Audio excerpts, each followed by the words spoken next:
Bonjour, est-ce que vous m'entendez?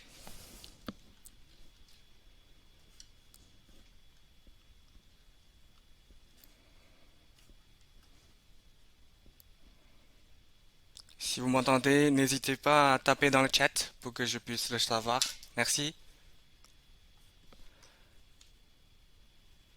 merci. Du coup, on va commencer dans 2 ou 3 minutes.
Ok. Bonjour tout le monde. Bienvenue à cette webinaire. Du coup, je vais commencer à me présenter un peu en fait. Moi, je m'appelle Milo. Pour que ceux qui me connaissent pas, en fait, je suis produit manager qui s'occupe de l'alarme intrusion en fait chez Illuvision France. En fait, j'étais en Chine après actuellement, en fait, je viens d'arriver en France. Du coup, j'en profite en fait de cette occasion pour refaire un webinaire en fait avec vous, pour vous présenter en fait pour l'instant pas les nouveaux produits parce que je pense que vous connaissez déjà les produits en fait de manière macro de eVision, mais aujourd'hui en fait le webinaire ça va être un peu technique, c'est-à-dire moi je vais rentrer en fait dans le détail pour vous présenter en fait qu'est-ce que c'est les différentes technologies de détection en fait qui sont utilisées dans notre détecteur d'alarme eVision. Ok. Avant de commencer, juste pour vérifier, est-ce que vous voyez en fait mon partage écran? Ça c'est pour le support.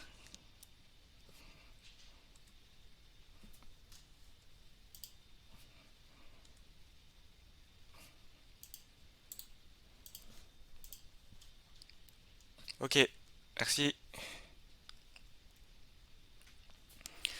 Du coup, pour ce webinaire, en fait, même si un webinaire, je vous donne des infos, mais j'aimerais bien vous poser une question, en fait, dans un premier temps. Et là, c'est une question que je vais pas vous répondre non plus, en fait, pendant ce webinaire, parce que c'est une question ouverte. Parce que vous avez peut-être déjà entendu parler, parce que eVision, en fait, on est commencé par tout ce qui est vidéosurveillance, en fait, pour les caméras, tout ça. Après, c'est à partir de 2018 ou 2019, en fait, début 2019, nous, on a commencé à pousser, en fait, tout ce qui est produit à l'âme sur le marché. Après, je pense la majorité, en fait, de nos clients, ils vendent des CCTV, par exemple, les installateurs, distributeurs, ils vendent des caméras, installent les caméras. Et aujourd'hui, en fait, à la suite de cette webinaire, j'aime bien, en fait, nous, ensemble, on peut réfléchir, en fait, à la question, par exemple, techniquement, quelle est la différence entre une caméra et le détecteur? En fait, le but de eVision France, en fait, de pousser Axe Pro, c'est ne pas pour concurrencer, évidemment, ne pas pour concurrencer tout ce qui est marché vidéosurveillance, en fait. Ça, c'est plutôt pour ajouter soit en complément sur la partie détection pour les installations, selon les différents scénarios. Sinon, c'est aussi, en fait, par exemple, rentrer, ça va vous permettre aussi, par exemple, rentrer dans un nouvel marché qui est l'intrusion. Euh, du coup, Aujourd'hui, c'est technique.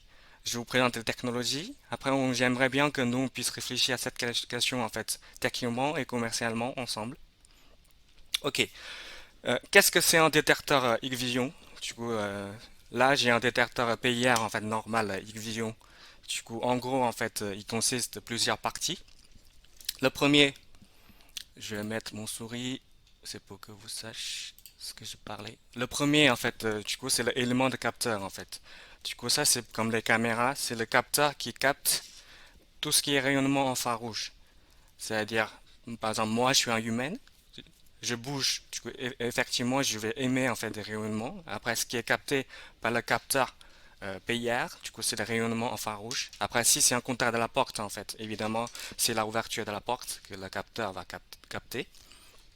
Aussi, la deuxième partie, c'est un convertisseur, en fait. C'est un convertisseur analogique vers numérique.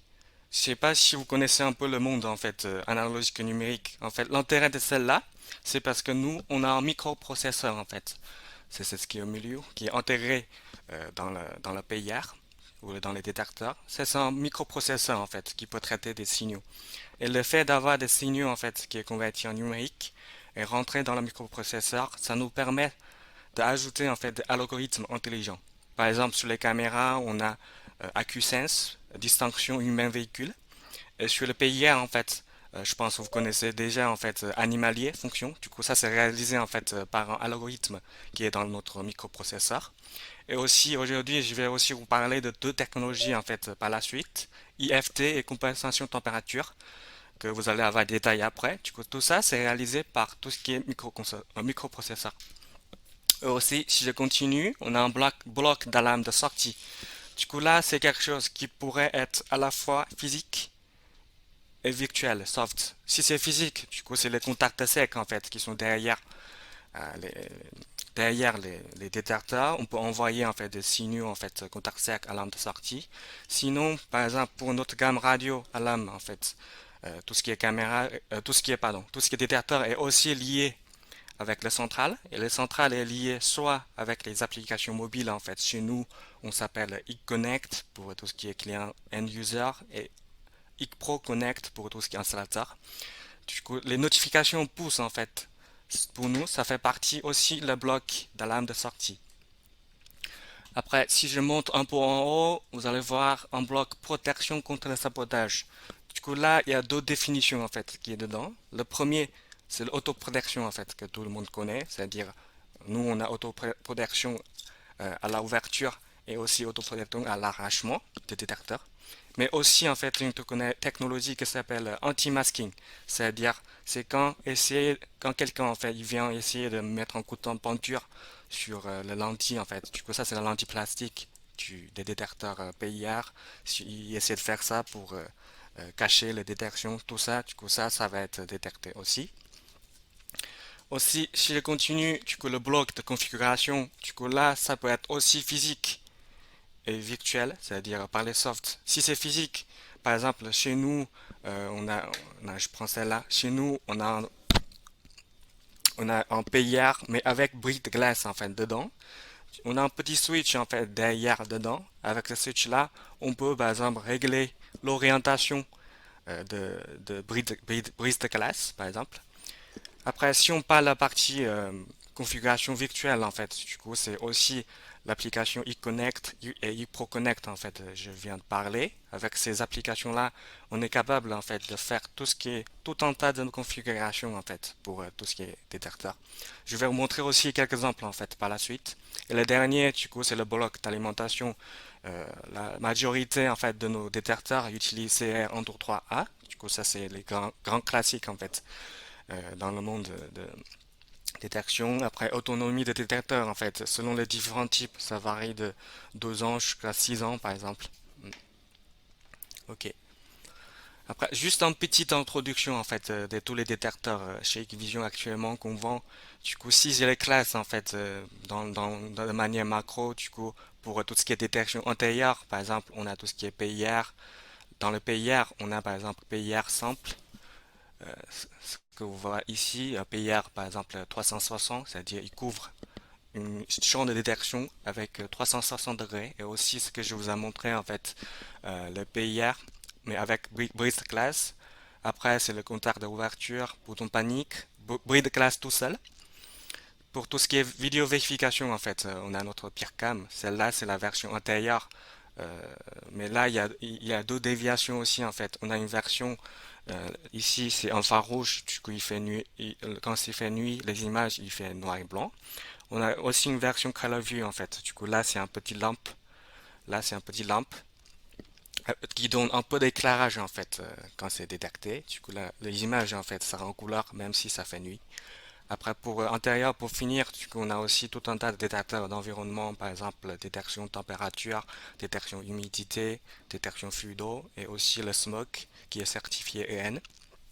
Pour extérieur, en fait, ça c'est une gamme qui est complétée l'année dernière. Par exemple, vous avez aussi le contact en fait de la porte pour extérieur qui est étanche, le détecteur rideau extérieur.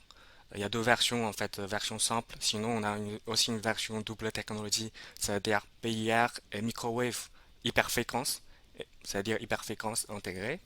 Et aussi le détecteur Tritech en fait, on pousse sur le marché actuellement si vous avez déjà entendu parler de notre Expo Campaign.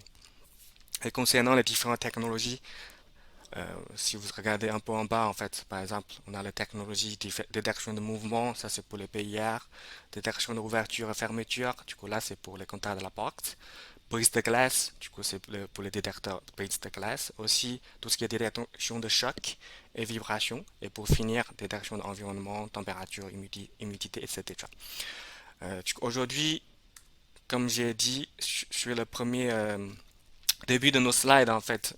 Aujourd'hui, ce que je vais vous parler, c'est technique. Du coup, je vais vous expliquer tout ce qui est technologie en fait, qui est utilisé chez eVision. J'espère que ça va vous aider aussi en fait sur vos installations. Par exemple, pour PIR, si jamais vous avez un fausse lame en fait, comment vous pouvez réfléchir à résoudre ce problème-là. Et parfois, par exemple, sur animalier, vous avez un peu de vous avez un manque de connaissances. J'espère à la suite d'aujourd'hui en fait, vous connaissez parfaitement quelle est la technologie animalière chez eVision. Là, je vais commencer par le plus classique en fait, le PIR. Du coup, si vous regardez en fait pour le PIR, nous on a deux parties. La partie à gauche, celle-là, tout ce qui est en couleur bleue, du coup c'est le PIR simple en fait que nous on utilise. Et sur la partie droite, du coup c'est tout ce qui est PIR couplé avec moi chez nous on s'appelle le micro-ondes en fait, mais je pense c'est équivalent de hyperfréquence. Du coup, la technologie Geotech en fait, avec une hyperfréquence de 24 GHz. Si je commence par le plus simple en fait, je pense si vous avez déjà regardé en fait tous les specs ou le guide en fait Vision, vous allez forcément trouver ce schéma-là. Et aujourd'hui en fait, j'aimerais bien prendre un peu de temps pour expliquer en fait qu'est-ce que ça veut dire ce schéma. Du coup, ce schéma pour nous en fait, c'est un diagramme de réception d'infrarouge. Tous les faisceaux que vous voyez ici, ce ne sont pas les faisceaux en fait qui est émis par le détecteur, mais c'est les champs de détection, c'est-à-dire en faisceau, c'est-à-dire c'est les champs sur l'espace 3D en fait. Le capteur peut capturer au niveau rayonnement infrarouge. Du coup, ça c'est quelque chose de passif en fait, c'est-à-dire c'est pas le détecteur qui va émettre en fait les infrarouges et recevoir la réflexion d'infrarouge pour savoir si détecte parce que ça consomme de l'énergie. On a une contrainte de 5 ans par exemple pour le détecteur PIR, mais c'est le détecteur qui va recevoir en fait, par exemple si c'est un humain, par exemple moi qui bouge dans la salle, forcément j'ai la température, je vais émettre d'infrarouge dans ce cas-là. Tous les faisceaux que vous voyez ici, en fait, c'est les ondes de détection. C'est-à-dire, dans, si je bouge, par exemple, sur ce champ-là, si je coupe le faisceau, forcément, le rayonnement infrarouge de moi, ça va être recevoir par le détecteur. Et ce qui est détecté par le détecteur PIR, en fait, c'est pas la température, c'est-à-dire, c'est pas le rayonnement, mais c'est une variation de rayonnement. Par exemple, moi, je suis chaud et je bouge. Du coup, je crée forcément en fait une variation de température dans la salle. Dans ce cas-là, la variation peut être captée par les détecteurs. J'espère que je suis assez clair. Après, sur le schéma là, vous pouvez voir en fait pour tous les détecteurs PIR, on a deux schémas. Celle qui est en haut, du coup ça c'est quand le détecteur est posé comme ça, on le voit en haut vers le bas. C'est panoramique. Après tous les faisceaux, champ de détection, ils partent comme ça. Et si vous regardez par exemple le schéma qui est en bas, c'est-à-dire le capteur il est installé ici et moi je suis là, je regarde comme ça. Du coup là, vous pouvez voir sur le PIR, on a quatre faisceaux verticalement. Et sur le spectre, en fait, vous allez voir souvent, par exemple, le plage de détection, c'est 15 mètres. C'est-à-dire, si vous regardez le schéma panoramique, en fait, c'est-à-dire sur l'extrémité, vous allez voir le champ de détection, ça peut être extend jusqu'aux 15 mètres. Et vous voyez aussi, par exemple, une l'angle de détection qui est à peu près presque 90 degrés. Dans ce cas-là, en fait, du coup, ça, c'est ce angle-là qui est de 90 degrés. Après là, j'aimerais bien attirer vos attentions parce que euh, il y a une chose qui est très difficile en fait en face pour nous, c'est-à-dire les fabricants, c'est-à-dire ça c'est sur l'extrémité. Si vous regardez en fait en capteur X-Vision en fait sur l'extrémité, nous on peut rassurer que sur toute l'extrémité ici, on détecte toujours 15 mètres de loin. Parce que sur certains fabricants, en fait, ils ont des contraintes technologiques où ils n'ont pas assez pointu sur la partie réception infrarouge et aussi tout ce qui est conception lentille, que je vais vous parler après. Il se peut que, par exemple, il y a un endroit là, même si sur le spec c'est 15 mètres, mais sur cet endroit-là, il y a un angle mort en fait. Et aussi, par exemple, en bas, directement en bas du détecteur, ça pourrait avoir des angles morts pour les autres fabricants. Mais nous, euh, on peut toujours rassurer, quand vous pouvez voir en fait sur le schéma, on peut toujours assurer une détection de 15 mètres, n'importe quelle dimension on est sur l'espace 3D. Si c'est OK pour le PR simple, du coup je rentre en bas en fait, du coup ça c'est le rideau. Du coup le principe est simple en fait. Au lieu d'avoir une champ de vision qui est 90 degrés, du coup on essaie de diminuer pour avoir à peu près 6 degrés en fait.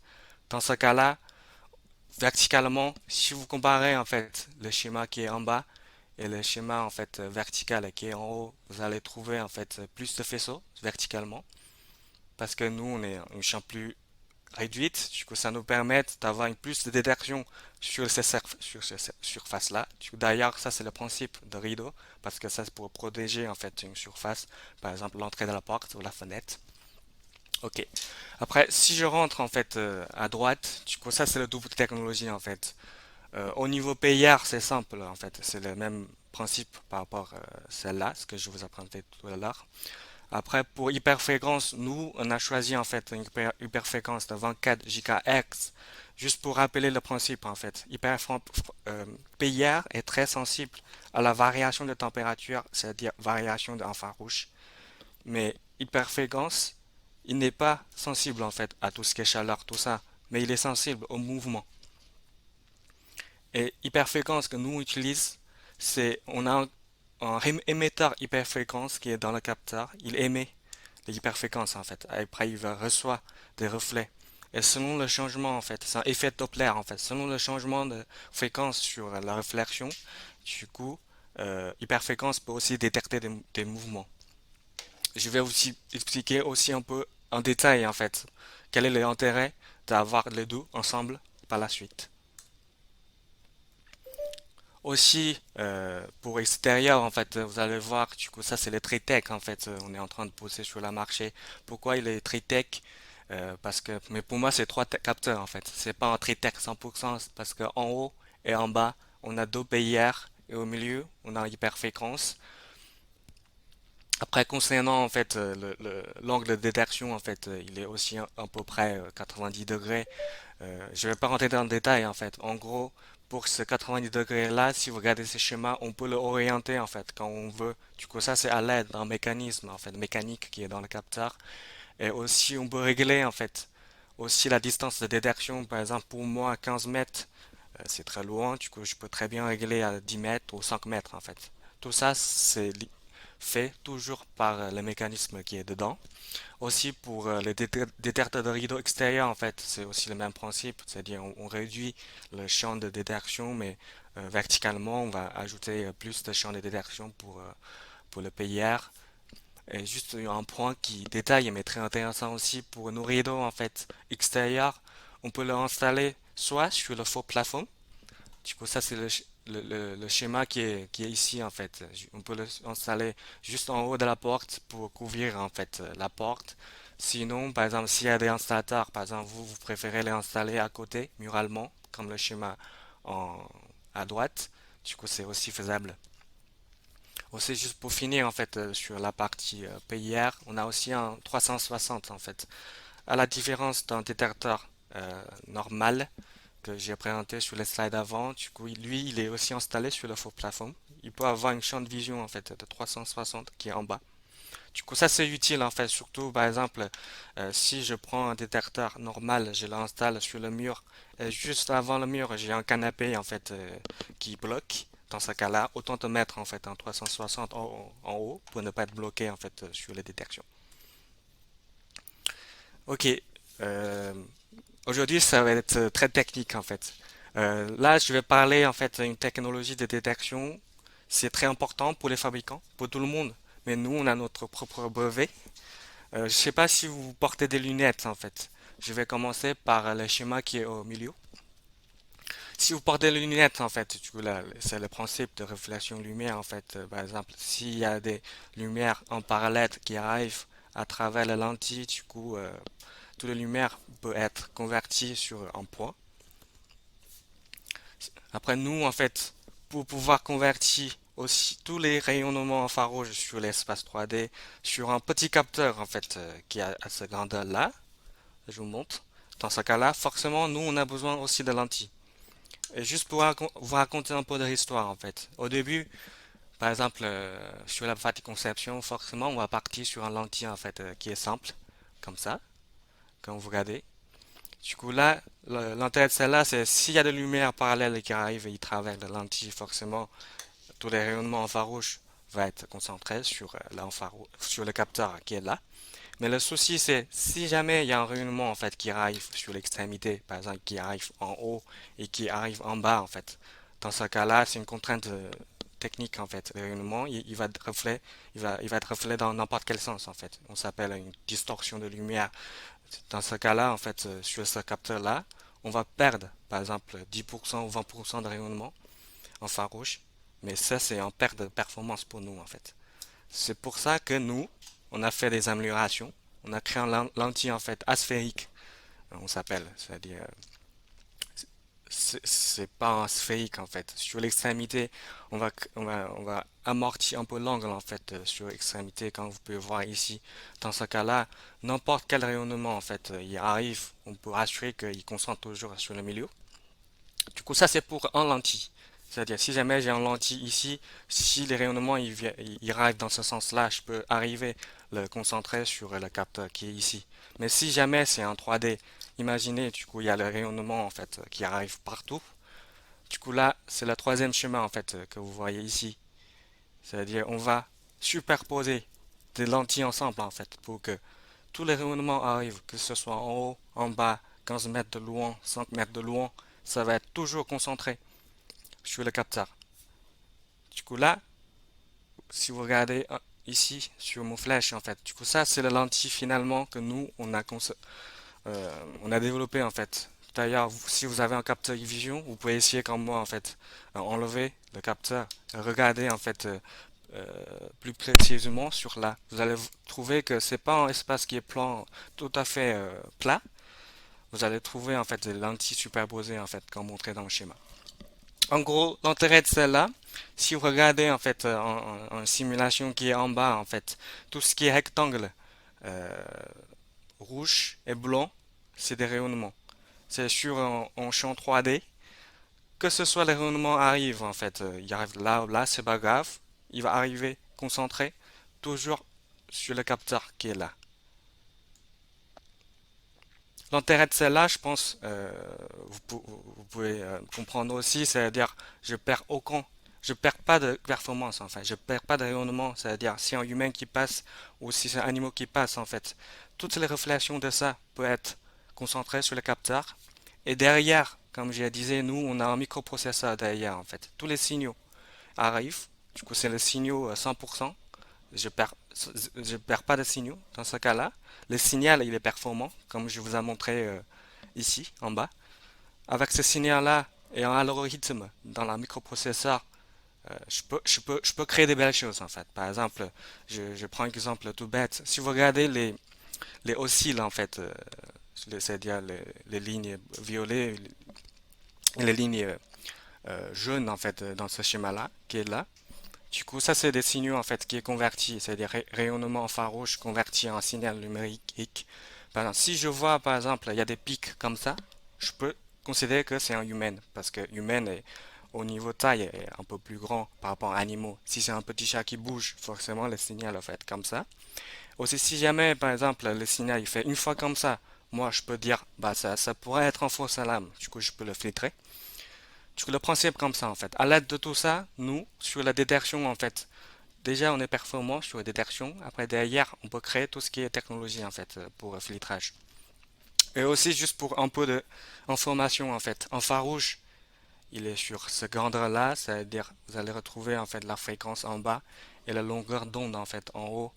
Et aussi tout à l'heure, on en a parlé de microwave, c'est-à-dire hyperfréquence, il est là. Du coup, ça, si vous comprenez pas, c'est pas grave, mais ça, j'ai juste pour dire, infrarouge, au niveau détection, on est très sensible à la variation de température.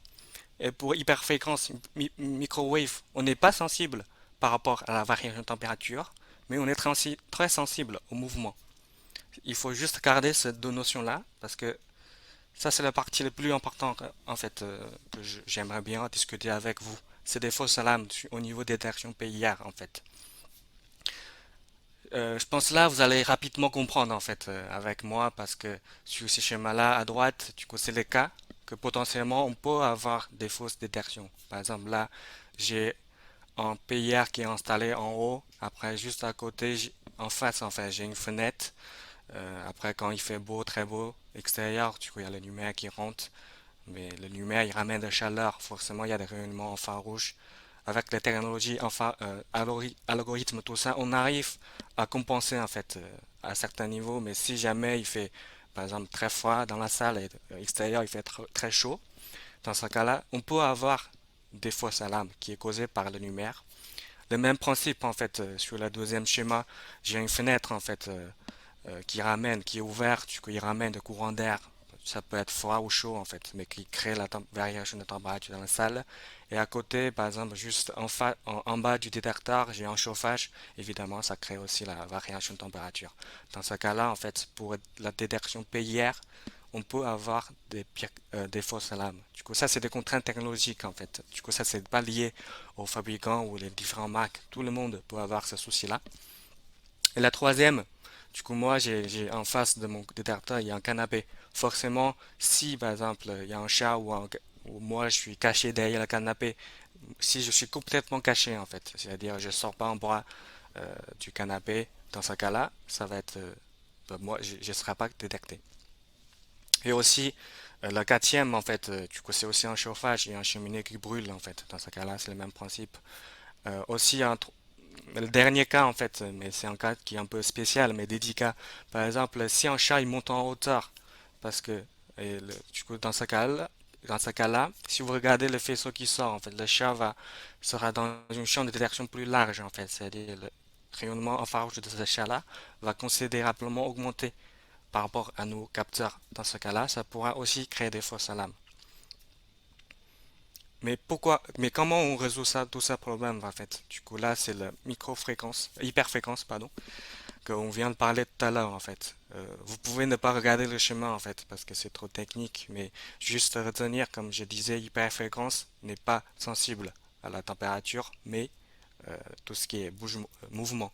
Dans ce cas-là, si jamais, par exemple, vous avez une scène euh, je prends un banc exemple en fait qui est très strict en fait au niveau fausse lame tout ça où votre installation par exemple est connectée avec le télésurveilleur après c'est chiffré par exemple pour tout ce qui est réception de l'âme et aussi déplacement en fait en cas d'alarme tout ça du coup vous pouvez prendre un Duotech par exemple si je prends Duotech si je pallier les cas en fait on a parlé tout à l'heure le premier s'il y a un rayonnement de lumière, forcément, il y a une chance que le PIR va déclencher, mais dans ce cas-là, il y a aucun objet qui bouge, en fait. Dans ce cas-là, il n'y aura pas de notification. Du coup, ça va être pareil pour la deuxième, en fait. Même s'il y a le chauffage et et le courant d'air qui rentre, qui change la température dans la salle, mais moi, j'ai toujours la hyperfréquence. S'il y a, il y a personne qui bouge, du coup, je ne détecte pas. Et aussi pour la troisième cas, en fait, C'est un canapé qui est couché, mais hyperfréquence en fait. Du coup, ça c'est la caractéristique de hyperfréquence aussi en fait. S'il y a quelque chose qui bloque hyperfréquence, vu que la longueur d'onde est plus grande, du coup il essaie toujours de contourner le canapé. Si moi je suis caché derrière le canapé, l'hyperfréquence il arrive à contourner et me détecter. Dans ce cas-là, par exemple, sur le détecteur en fait. Mais dans ce cas-là, c'est un détecteur filaire. Si c'est un détecteur filaire Duotech X-Vision en fait, on détecte hyperfréquence, mais on ne voit pas l'objet par le PIR. Dans ce cas-là, on va augmenter la sensibilité du PIR en fait. Avec ça, on va arriver à détecter des objets qui sont cachés derrière le canapé. Mais pour la partie radio, pour l'instant, on n'a pas cette technologie, mais c'est normal parce qu'on est toujours la contrainte d'autonomie pour 2 ans ou 6 ans. Après le quatrième cas, dans le schéma, en fait, du coup, ça va être résolu rapidement aussi par l'hyperfréquence, en fait, parce qu'il y a pas quelque chose qui bouge. Du coup, en gros, ça, c'est le principe, hein, enfin, de Duotech. Si vous connaissez avant, je pense, bah, vous êtes très pro. Mais si jamais vous connaissez pas, en fait, j'espère aujourd'hui vous pouvez avoir une réflexion et ça va aider surtout pour votre future installation. Et là, je vais parler de anti-masking en fait, mais pour la partie détection extérieure, parce que pour la partie détection extérieure, là, j'ai pris un détecteur Tritech en fait, c'est-à-dire PIR en bas et hyperfréquence au milieu comme exemple. Euh, le anti-masking que nous utilisons en fait, anti-masquage, c'est un anti-masquage proactif, c'est-à-dire c'est nous qui émet, si vous regardez dans le schéma, émet l'infrarouge, et il y a un capteur juste en bas qui recevoir ce qui est reflet. Je prends un exemple en fait. Si par exemple on émet, du coup le signal c'est comme ici, et s'il n'y a pas d'objet qui bloque en fait avant le détecteur, du coup on peut avoir un signal par exemple au milieu comme ça. Mais s'il y a des objets qui bougent, forcément ça va perturber en fait le reflet d'infrarouge que j'ai émis. Dans ce cas-là, on peut avoir un schéma par exemple comme le troisième qui est en bas. Dans ce cas-là, je détecte il y a une anomalie, du coup je déclenche en fait aussi l'autoprotection, pardon, anti-masking.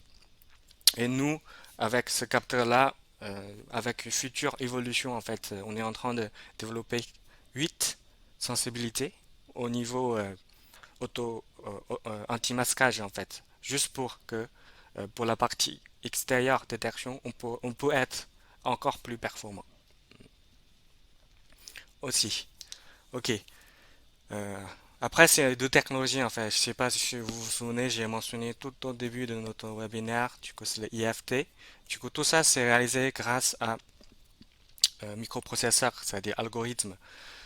En gros, c'est si jamais par exemple j'arrive, je pose mon détecteur la première fois chez un particulier, par exemple, la première fois on allume le détecteur, il va faire une analyse sur le bruit de fond sur l'infrarouge.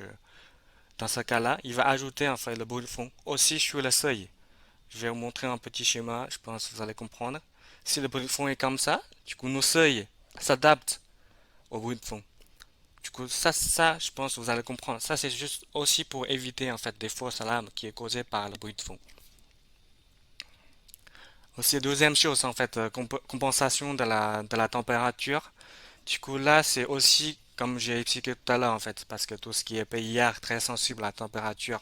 Et si jamais, par exemple, au sud de la France, il fait chaud, il fait presque 30 degrés, et moi, humainement, moi, je suis 36, dans ce cas-là, si je rentre, en fait, forcément, il y a moins de variation de température, parce que la température de la salle rapproche de ma température.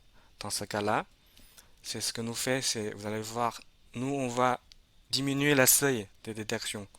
Du coup, une fois c'est diminué, forcément, la sensibilité de la détection va augmenter.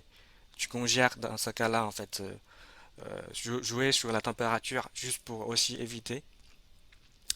Mais là, c'est pas pour éviter des fausses alarmes, en fait. C'est pour éviter, il y a des gens qui passent et nous, on n'arrive pas à détecter. Là, je vais rentrer un peu aussi dans la partie configuration, en fait, comme j'ai expliqué aussi au début, sur des détecteurs, en fait, on a un bloc de configuration. Ça pourrait être des petits switches, en fait, dans les caméras pour régler, par exemple, le sens d'orientation, tout ça. Mais ça peut aussi être l'application mobile, en fait, comme je vous ai montré ici. Par exemple, à gauche, c'est un PIR mais couplé avec hyperfréquence, double technologie. Je sais pas si vous avez déjà manipulé en fait notre application HyperConnect, HyperConnect. Si vous regardez un peu en fait en détail sur cette partie-là, vous allez trouver des fonctionnalités en fait qui est intéressant. Toutes ces fonctionnalités, c'est pour filtrer des fausses alarmes et aussi pour augmenter, par exemple, dans certains cas, la sensibilité de détection. Par exemple, je prends juste quelques exemples en fait. Par exemple, là, on a un croise-zone, c'est-à-dire on peut croiser un détecteur qui est là, par exemple, avec un PIRCam qui est là-bas. Il faut que les deux détecteurs soient déclenchés pour envoyer une alarme. Quel scénario? Par exemple, moi j'ai ce PIRCam là, il est animalier, par exemple, tout ça. Après, euh, l'autre côté, j'ai un PIR. S'il y a un animal en fait qui bouge en fait, par exemple en bas de ce PIR, après il est monté en haut comme j'ai montré le photo tout à l'heure, parce que ça pourrait créer des fausses alarmes en fait, parce que même s'il est animalier, il y a certains cas, je pense que vous connaissez mieux que moi, il y a certains cas, par exemple 1%, 2%, quand même le PIRCam m'a déclenché. Dans ce cas-là, par exemple, si de l'autre côté j'ai un PIR qui rassure en fait la porte ou un contact de la porte en fait. Si la porte est toujours fermée, c'est-à-dire mon ouverture de la porte au PIR n'est pas déclenchée, ben, je sais toujours que c'est mon chat qui est dans la chambre en fait, qui a fait des bêtises. Dans ce cas-là, c'est la croise-zone en fait. Si tous les deux n'est pas déclenché en même temps ou n'est pas déclenché par exemple pendant 5 minutes, je peux ne pas envoyer des alarmes. Il y a aussi euh, une fonctionnalité qui est un peu similaire qui s'appelle double knock. Du coup, ça c'est pour un capteur tout seul en fait. C'est-à-dire, il faut que, par exemple, pendant 5 minutes, mon PIR est déclenché deux fois. À la suite de ces deux fois-là, le Expo, c'est-à-dire notre centrale d'alarme en fait, va envoyer des notifications. Du coup, ça c'est aussi en fait sur les cas si jamais, par exemple, on pense qu'il y a trop de fausses détections à cause de l'environnement. Dans ce cas-là, on peut aussi ajouter ce type de configuration. Ok, du coup là, je vais être sur la prochaine slide. Du coup là, c'est tout ce qui est contact magnétique en fait. Concernant le contact magnétique en fait, bah, le principe est considérablement plus facile en fait par rapport à PIR. Du coup, ça c'est deux aimants, en aimant sur le corps en fait. Je l'appelle le corps du détecteur à contact. Après, c'est un petit aimant en fait. Si ça rapproche ou ça s'éloigne, du coup, forcément, si ça s'approche, du coup, euh, c'est le corps en fait, il détecte le champ magnétique. Après, ça peut être détecté. Là, j'aimerais bien juste ajouter un petit détail aussi en fait. Pour la contact de l'ouverture, nous, on peut non seulement détecter en fait la ouverture comme ça. Si vous regardez un peu le schéma en fait qui est en haut, il y a trois sens en fait sur un espace X, Z, Y. Du coup, nous, l'écart de tous ces trois sens-là, on peut le détecter. Et on peut le détecter aussi de deux manières. Soit c'est aimant, il rapproche du contact de la porte, soit c'est aimant qui sort en fait. Ok. Aussi pour tout ce qui est détection de choc en fait et vibration, on a aussi notre gamme, un autre produit en fait, contact de la choc couplé avec contact de la magnétique couplé avec le choc. Du coup, c'est la même apparence en fait. On utilise la même apparence par rapport au contact normal en fait. On a vu sur le slide précédent. Mais nous, on a ajouté un petit senseur en fait. Du coup, il est au milieu en fait. Je sais pas si vous regardez. C'est un senseur J, on s'appelle J-sensor, c'est-à-dire il détecte le pourcentage. Avec ce sensor-là, du coup, on peut détecter en fait les différentes vibrations, que ce soit causées par le vent ou sinon c'est sur les différentes matières, en fait, sur les bois, sur les pierres, tout ça. Après, juste pour éviter en fait, par exemple, si un client qui dit avant qu'il passe après le choc détecte, moi je veux pas ça, du coup, on peut augmenter en fait la sensibilité de choc. Aussi, on a aussi tout un tas de possibilités en fait au niveau programmation. Si vous pouvez regarder, par exemple, nous, on peut coupler le choc avec l'ouverture de la porte. Par exemple, il faut que la porte soit ouverte de manière violente. Dans ce cas-là, je vais pousser une notification. Aussi, vu que c'est un J-sensor en fait, c'est-à-dire un sensor poussandeur, on a intégré, non seulement il peut détecter des chocs, on peut aussi détecter des inclinaisons en fait. Par exemple, si je sais pas si chez vous vous avez des fenêtres qui ouvrent comme ça, si jamais par exemple j'ai une fenêtre qui ouvre et ça dépasse 30 degrés par rapport verticalement, on peut aussi, ce choc-là, il peut aussi le détecter. Je pense que ça peut être utile pour certaines installations pour vous. Aussi, j'ai oublié un point en fait. Je vais revenir sur le compteur de la porte normal, mais aussi le compteur de la choc en fait. Dedans, on a aussi prévu en fait deux entrées, contact sec. Là, c'est ce que j'ai marqué ici en fait. Deux entrées, soit c'est de manière NO, sinon c'est NC. Sinon, ça peut détecter aussi impulsion. NC, je pense que vous connaissez déjà très bien. Impulsion, c'est si jamais, par exemple, j'ai un j'ai un fenêtre roulant, volet roulant par exemple, qui envoie en fait de sortie des impulsions si jamais je le ferme ouvert. Dans ce cas-là, le détecteur en fait peut aussi compter le nombre de cycles de détection. Par exemple, si c'est 5 fois impulsion, je sais que la fenêtre est complètement ouverte. Dans ce cas-là, on peut aussi créer une alarme. Ok, du coup dans ce cas-là, je vais continuer. Aussi, là, on rentre dans une autre technologie, en fait. Brise de classe. Du coup, pour brise de classe, on a deux types, en fait. Soit c'est le détecteur PIR couplé avec brise de classe.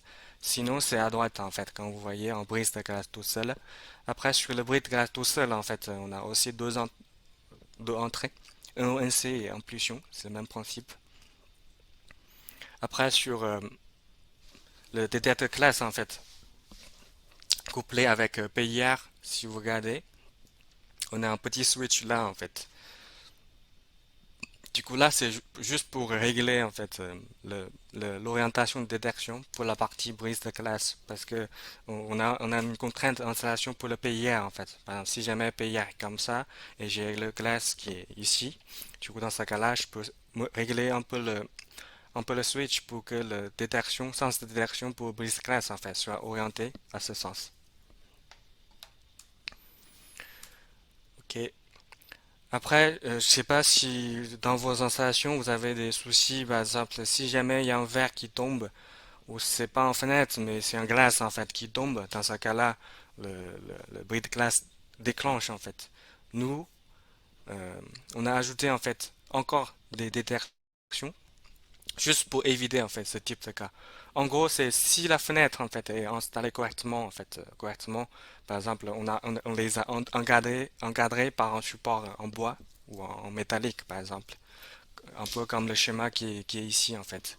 Et dans ce cas-là, si quelqu'un il vient avec un marteau qui essaie de casser la glace, vous pouvez voir en fait, il y a plusieurs fréquences qu'il va émettre. C'est-à-dire le premier, moi, par exemple, la main touche la verre. Du coup, ça, c'est une fréquence qui est un peu basse. Par exemple, 22 Hz, comme j'ai montré. Après, au moment de casse, en fait, le moment que la glace va casser, du coup, la fréquence augmente. Et une fois c'est complètement cassé, du coup, la fréquence va encore augmenter. Du coup, ça, c'est les trois fréquences, en fait. Moi, j'ai marqué ici. Du coup, nous, on peut régler en fait. Du coup, ça, c'est une sensibilité très basse en fait. Il faut que le capteur, il capte ces trois fréquences-là pour déclencher. Évidemment, on peut aussi choisir ne pas écouter la fréquence le plus bas ou ne pas écouter la fréquence au milieu en fait pour être plus sensible au niveau détection. Mais juste pour que vous sachiez en fait, nous on a cet algorithme-là. Aussi en fait, mais là c'est pour le futur.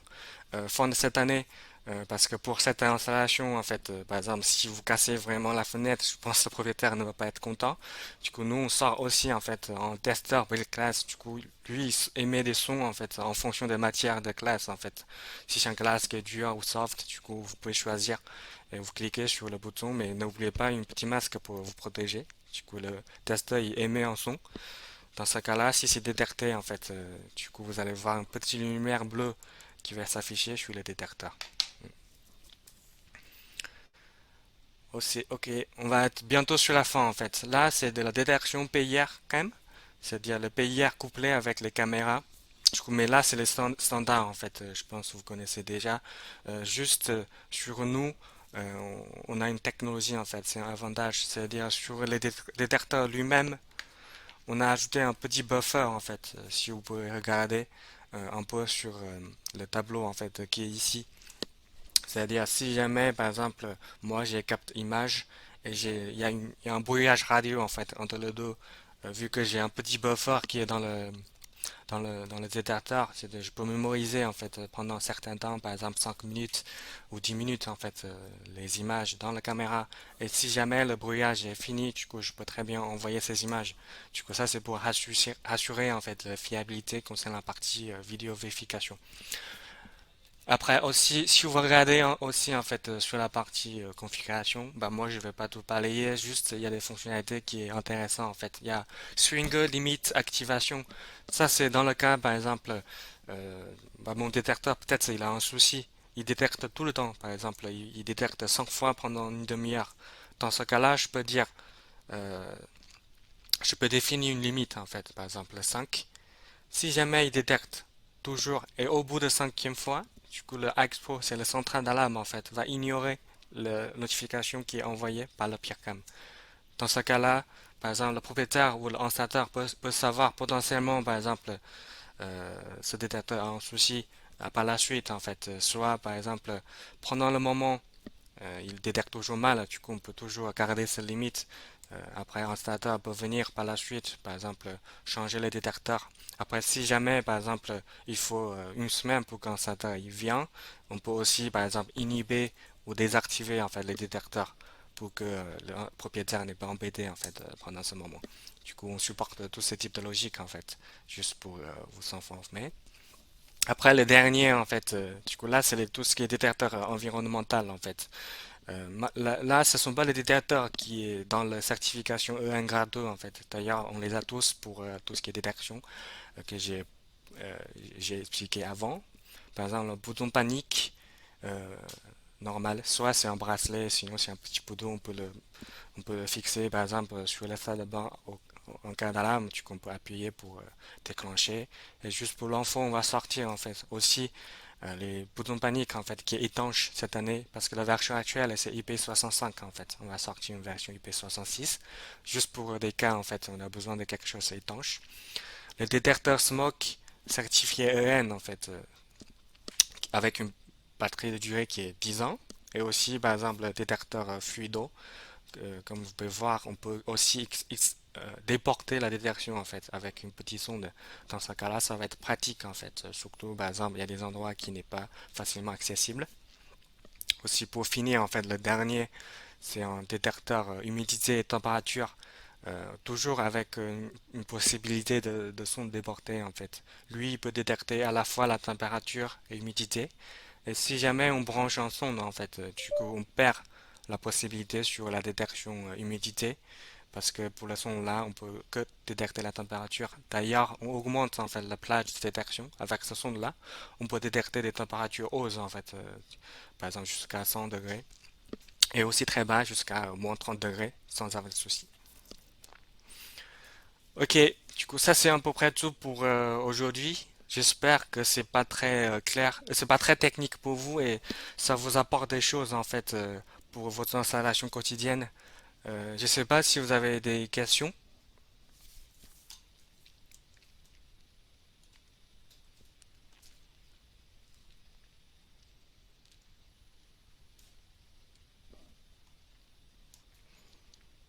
Ok, bah si vous n'avez pas de questions, du coup je vais clore ce webinaire là.